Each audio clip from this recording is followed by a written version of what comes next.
आरक्षणासंदर्भात राहुल गांधी यांनी केलेलं वक्तव्य आक्षेपार्ह आहे. काँग्रेसच्या ओठात एक आणि पोटात एक आहे. काँग्रेसने डॉक्टर बाबासाहेब आंबेडकर यांना पराभूत केले, त्यांना भारतरत्न नाकारला. आता हे आधुनिक रावण यांनी दिलेलं आरक्षणही नाकारत असल्याचा आरोप अनिल निदान, भाजप महामंत्री आणि भाजप नागपूर ग्रामीण जिल्हाध्यक्ष माजी आमदार सुधाकर कोहळे यांनी केलं.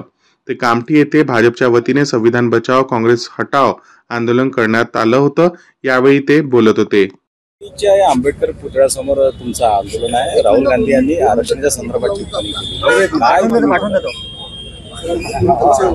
डॉक्टर बाबासाहेब आंबेडकरांनी संविधानाची निर्मिती केली आणि या देशातल्या 140 कोटी जनतेला न्याय, समता, बंधुत्व देण्याचं काम डॉक्टर बाबासाहेब आंबेडकरांनी केलं. परंतु दुर्दैवानं या देशाचे विरोधी पक्ष नेते राहुल गांधी यांनी अमेरिकेत जाऊन आरक्षण संपवण्याची त्या ठिकाणी चर्चा केली. भारतीय जनता पार्टी ही सातत्याने आरक्षणाच्या बाजूने आहे, संविधानाच्या बाजूने आहे. परंतु विरोधी पक्षाने सातत्याने भारतीय जनता पार्टी संविधान संपवणार आहे अशा प्रकारचा लोकांमध्ये संभ्रम निर्माण करण्याचा प्रयत्न केला. परंतु आज त्यांचा खरा चेहरा समोर आलेला आहे. विरोधी पक्षाचा पक्षनेता हा अमेरिकेत जाऊन या देशातील गोर गरीब दीन दलित पीडित जनतेला आरक्षणामुळे जे संरक्षण मिळालेलं आहे हे संरक्षण काढून घेण्याचं काम करत आहे. म्हणजे खऱ्या अर्थानं या संविधान संपवण्याचं काम हे काँग्रेसचे नेते करणार आहे, विरोधी पक्ष नेता करणार आहे. हे यांच्या डोक्यात आहे. ही त्यांची भूमिका त्या ठिकाणी लक्षात आलेली आहे.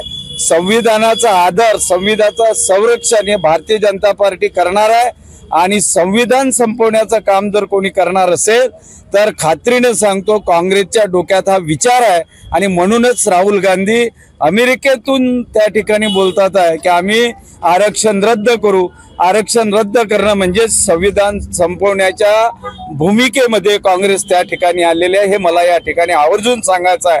आणि म्हणून राहुल गांधीचा या ठिकाणी निषेध करण्यासाठी भारतीय जनता पार्टी नागपूर जिल्ह्याच्या वतीने या ठिकाणी आंदोलन होते आहे. सुधाकर भाऊ, कसं बघता की 3 महिन्याआधी संसदेत संविधान दाखवून ज्या राहुल गांधींनी हे केलं आणि आता त्यांचं विधान त्या राहुल गांधी विरोधी पक्ष म्हणजे हे एकदम नाटकी लोक आहे. लोकांसमोर खोटं बोलणे. आता त्यांनी खटाखट 1800 रुपये देऊ, 8000 रुपये देऊ, खोटं बोलले.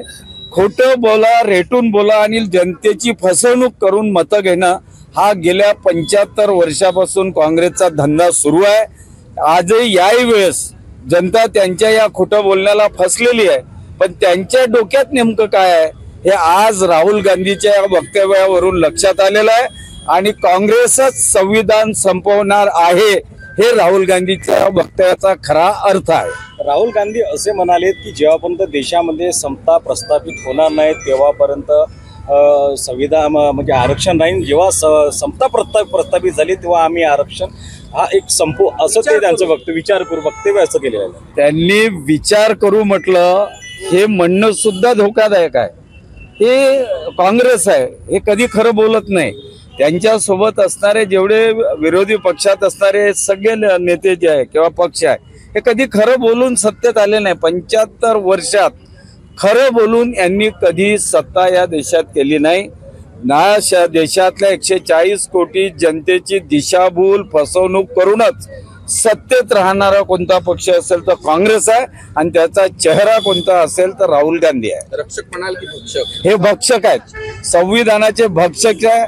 सामान्य माणसं अरे जे 8000 रुपये खटाखट देऊ म्हणतात आणि इलेक्शन संपण्याच्या दुसऱ्या दिवशीपासून आपल्या कार्यालयाचं शटर बंद करून जे फरार होतात, गायब होतात, इच्छे खासदार त्यांच्यात मालिकेतले आहे. आणि मग अशा लोकांनी मग ही भक्षक म्हणाव की रक्षक म्हणाव? हे खोटारडे आहे, हे नालायक आहे, हे फसवणूक करणारे, ह्या जनतेशी घातपात करणारा हा पक्ष आहे असा माझा स्पष्ट आरोप या ठिकाणी. निवडणुकीच्या पूर्वी भारतीय जनता पार्टीच्या खासदारांचे सुद्धा असे बयान आले होते की 400 पार जर झाले तर संविधान बदलू.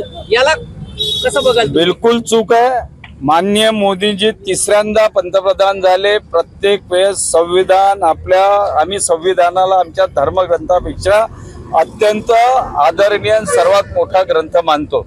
माननीय नरेंद्रभाई मोदी जेव्हा पंतप्रधान होऊन संसदेत गेले तर सर्वप्रथम त्यांनी नमस्कार कोणाला केला असेल तर संविधानाला केला.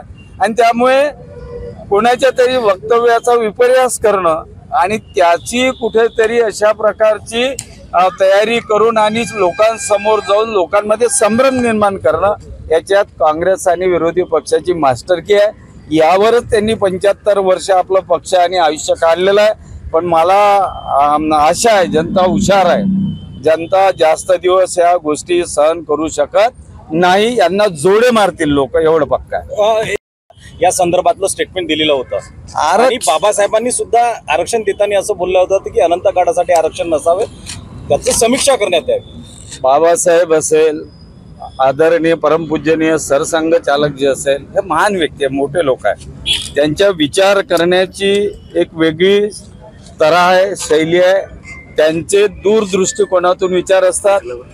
आर्थिक सामाजिक सर्वेक्षणावर आरक्षण असावं हे अनेक वर्षांपासून अनेक मोठमोठ्या लोकांनी केलेलं वक्तव्य आहे. त्यामुळे आर्थिक आणि सामाजिक सर्वेक्षणातून आरक्षण असावं त्यांचं म्हणणं आहे. पण कधी जेव्हा समाजामध्ये समानता येईल, आर्थिक समानता येईल, सर्वसामान्य लोकांना एका आर्थिक समानतेच्या स्तरावर येईल, त्याच्यानंतर या स्थितीचा विचार होईल.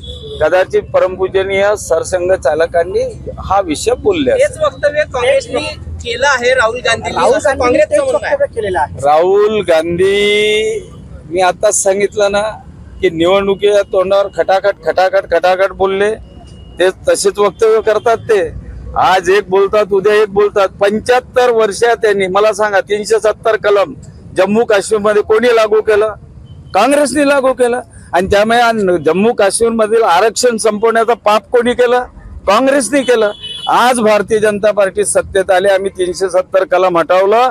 त्यामुळे जम्मू काश्मीर मधील लोकांना आरक्षण देण्याचं काम कोणी केलं? भारतीय जनता पार्टीने केलं. आणि जे बोलतो ते करतो, हे नाटकी आहे. नाटक कंपनीचे सगळे नाटककार आहे.